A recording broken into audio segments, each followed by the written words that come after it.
آج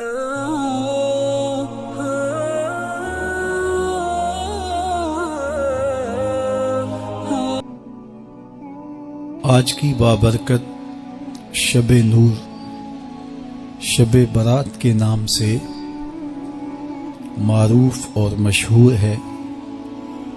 اس بابرکت شب کے دامن میں اتنی برکتیں اور اتنی رحمتیں ہیں کہ اللہ جل شانہ گناہگاروں کو جہنم کی آگ سے آزاد فرما دیتا ہے۔ ام المومنین سیدہ طیبہ طاہرہ سیدہ عائشہ صدیقہ رضی اللہ تعالی عنہا فرماتی ہیں، ایک دن میں دیکھا کہ حضور میرے حجرہ میں نہیں ہیں، تو میں حضور کو تلاش کرنے نکلی۔ جنت البقیع میں آسمان کی طرف سر اٹھائے حضور اللہ سے التجائیں کر رہے تھے۔ مجھے دیکھا تو ارشاد فرمایا، عائشہ کیا تم نے یہ سمجھا کہ اللہ کا رسول تم سے زیادتی کرے گا؟ فرماتی ہیں میں نے عرض کی، یا رسول اللہ صلی اللہ علیہ وسلم، میں یہ سمجھا شاید آپ کسی زوجہ محترمہ کے حجرہ میں تشریف لے گئے ہیں۔ فرمایا آج لیلۃ النصف من شعبان، شعبان کی 15ویں رات ہے، درمیانی شب ہے۔ اس رات کو اللہ تعالی جل شانہ آسمان دنیا پہ نزول اجلال فرماتا ہے اور قبیلہ بنو کلب کی بکریوں کے بالوں سے زیادہ لوگوں کو جہنم کی آگ سے آزاد کر دیتا ہے۔ قبیلہ بنو کلب عرب کا بہت بڑا قبیلہ تھا جو بھیڑ بکریاں پالتے تھے، اور لاکھوں کی تعداد میں ان کی بکریوں اور بھیڑوں کے ریوڑ تھے۔ تو اس قبیلے کی بکریوں کے بالوں سے بھی زیادہ گناہگاروں کو جہنم کی آگ سے آزاد کر دیا جاتا ہے۔ تو یہ وہ بابرکت شب رحمت ہے، شب نور ہے، جس کے دامن میں اتنی برکتیں ہیں کہ کوئی محروم نہیں رہتا۔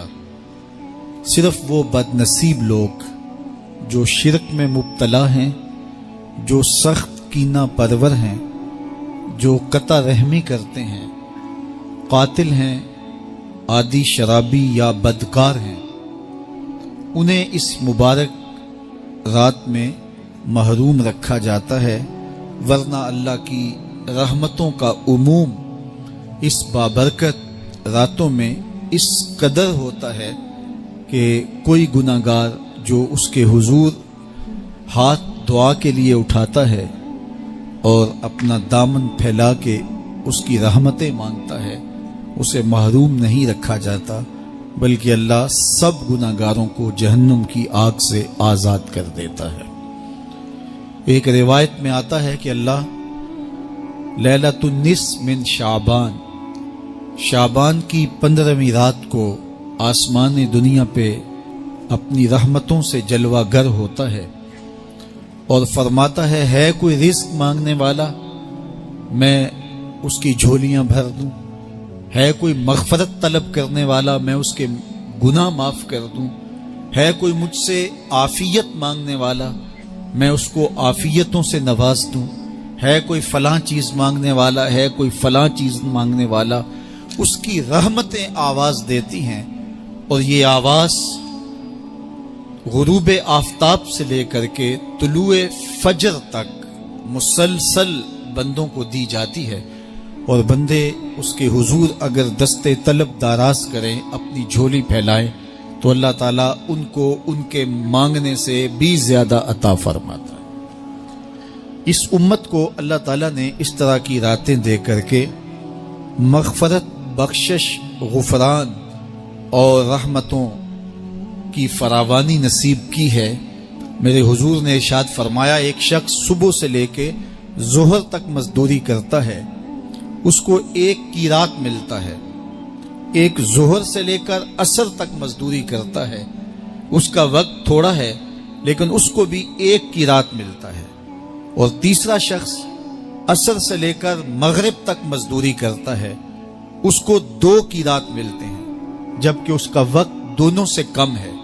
فرمایا پہلی مثال یہود کی ہے، دوسری مثال نصارہ کی ہے، اور تیسری مثال میری امت کی ہے کہ اس کو تھوڑے عمل پر زیادہ ثواب دیا جاتا ہے۔ تو یہود اور نصارہ نے اس پہ برا منایا تو حضور علیہ السلام نے فرمایا کہ اللہ نے ان کے اجر میں تو کمی نہیں کی، لیکن مسلمانوں کو زیادہ اجر دے دیا، تو یہ اس کی کرم نوازی ہے۔ تو یہ تھوڑے وقت کی عبادتیں اور چند راتوں کی بیداری اور مخصوص اوقات میں اللہ کے حضور عبادت و ریاضت ایک گناہگار کو کہاں سے کہاں تک پہنچا دیتی ہے، اس کے گناہوں کی معافی کا ذریعہ بھی بنتی ہے اور درجات کی بلندی کا